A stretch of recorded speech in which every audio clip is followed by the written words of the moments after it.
So Dak Prescott recently spoke on ESPN, Todd Archer reporting it, and he addressed his contract situation by saying this: "I don't play for money. Never have, never cared for it, to be honest with you. Would give it up just to play this game. So I allow that to the business people to say what it's worth, what they're supposed to give a quarterback of my play, a person of my play, a leader of my play. For me, it's about control, what I can control and handle that part, and the rest will take care of itself." Once again, Todd Archer, ESPN, reporting that.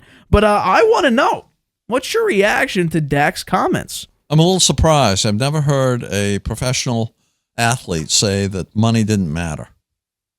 I don't believe that money doesn't matter to Dak Prescott. Money in the professional sport is a measurement of how good you are. In a lot of ways. You don't get big money unless you're great. And or you've been great, at least. You might not be great after you get the big money. We've seen that before. But to get the big money, you got to do something great.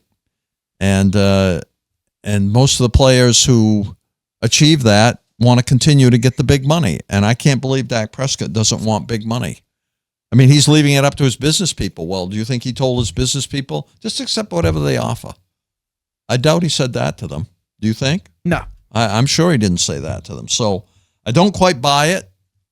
I think he understands that, he says, he said that it depends on personal relationships, position, and how much the pay can affect others, understanding where I am and what my pay means and to the team and to the organization. I really don't take it personally. He said maybe I took it personally in my first contract. I don't take it so personally now. So I think he's trying to say, I understand CeeDee Lamb has to have a big contract and Micah Parsons has got to get a big contract. The three of us all getting big contracts, very hard to do. So I think he's, in his own mind, probably accepting of I may wind up in free agency. I don't think that'd be the best thing for him because if he does wind up in free agency, I'm not so sure he's going to go to a team that has a really good chance to win the Super Bowl. And maybe the Cowboys they won 12 games in the regular season, 3 seasons in a row now. So I'd say they're in a better position than many teams to make a run in the playoffs, even though they played like crap in the playoffs the last couple of years. This is their opportunity, and this is his opportunity. If he doesn't get a contract, he's going to he's going to want to play great. He said, "I'm going to play great no matter what I get paid. Anyway, I'd play this game if I wasn't getting paid to do it." That's what he says. I don't believe that, but I think this is his year. If he doesn't get the contract, he's going to have a fantastic year.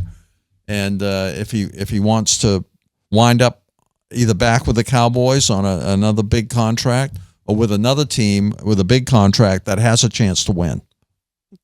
Well, I'm gonna take the safe bet and say that Dak Prescott is either lying or I'm going with his lying. Of course he cares about the money. Otherwise, if they offer you $40 million, again, you'll take it. If they offer you $42 million, you'll take it. If they offer you $37, you'll take it. If it's really, if you're being truthful about this and saying that never cared for it, to be honest with you, would give it up just to play this game, they can give you $1 million a year and you'll say, sure.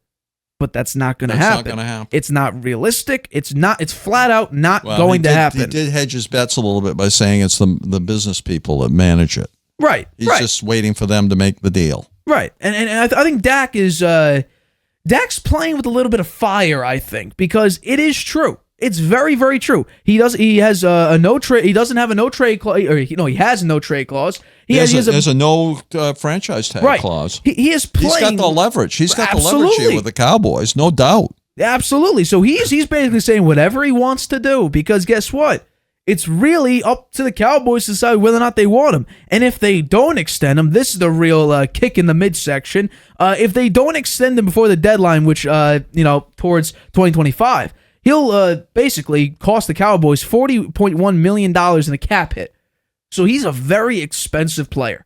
So it's either you're going to endure a massive cap hit or you're going to extend him. Now, SpotTrack says his estimated value is $50.9 million a year. We heard stuff months ago, about Dak potentially being the first $60 million a year quarterback. I said no. And I'm sticking with that. I'm going with no. I'm not saying he shouldn't get paid $55 million a year. I'm saying no. Is he a good quarterback? Yes. Should he get paid like the number one quarterback in the league? Absolutely not.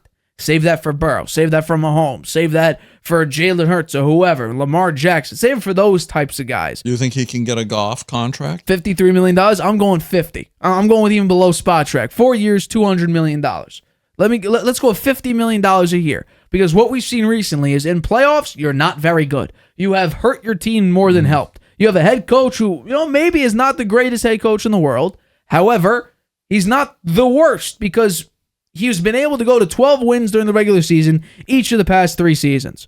So, and besides, if you really don't care about the money, or at least it's not as big as an important piece in your life as you say it is, then you'll take less to stay in Dallas.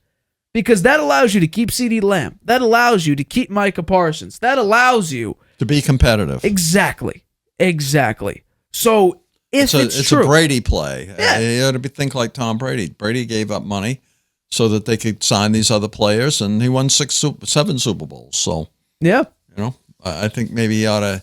Dak Prescott hasn't won one yet, and he's not getting any younger. He's turning 30 this year. He did have a great year last year in the regular season.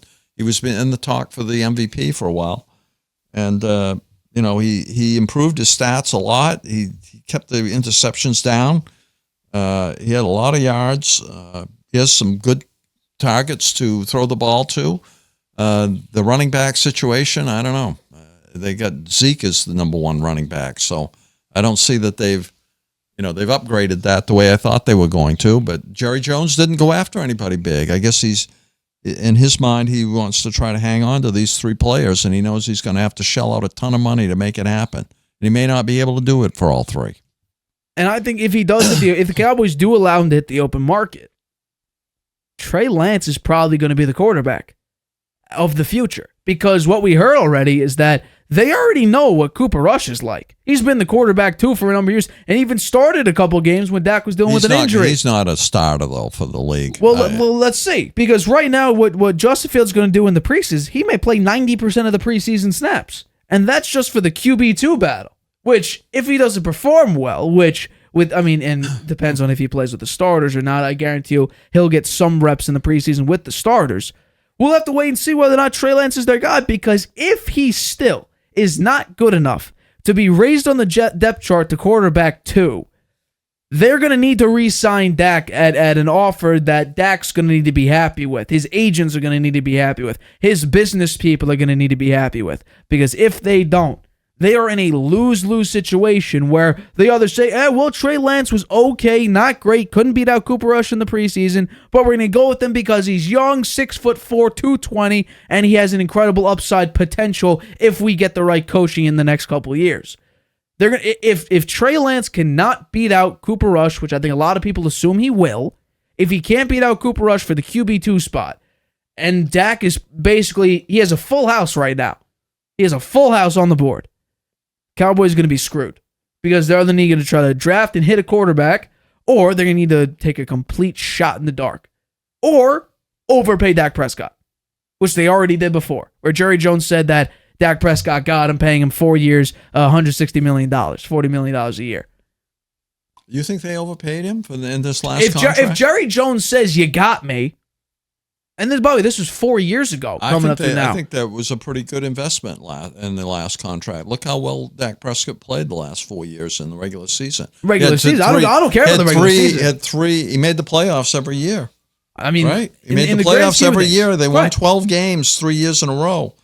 They bombed in the playoffs, and that's not all on him. Some of it is, though, and I agree that he's got to. This is a year he's got to really make it happen. But I don't think $40 million a year was less. Was underpaying him or overpaying him. Well, at the time, we're talking about 4 years ago. Him, yeah. 4 years ago, though. This is not, in today's NFL. Today's NFL looks great. But back then, Dak Prescott, was starting to hold out, wasn't great. He was dealing with that injury, his ankle injury. And if Jerry Jones admits that Dak Prescott got him, I'm going with what Jerry Jones had to say and say, we might have overpaid for him. And you're right. 12 wins the past 3 regular seasons. That's great. In the playoffs, though, MVP conversation for most of the year. correct. And then, Brock Purdy had his nice run, and Lamar Jackson beat the crap out of him towards the end of the year, and then followed up with a dominant win over Miami, and that kind of solidified his MVP case. But I care about the playoffs. This is a team that's had a top 5 offensive line basically since Dak Prescott got there. They've had a top 3 or 4 running game the first few years of Dak Prescott's career. They had a tremendous defense essentially every year that Dak Prescott's been on the Cowboys. And all they've gotten was what? A couple wins in the playoffs? 2-5 in the playoffs?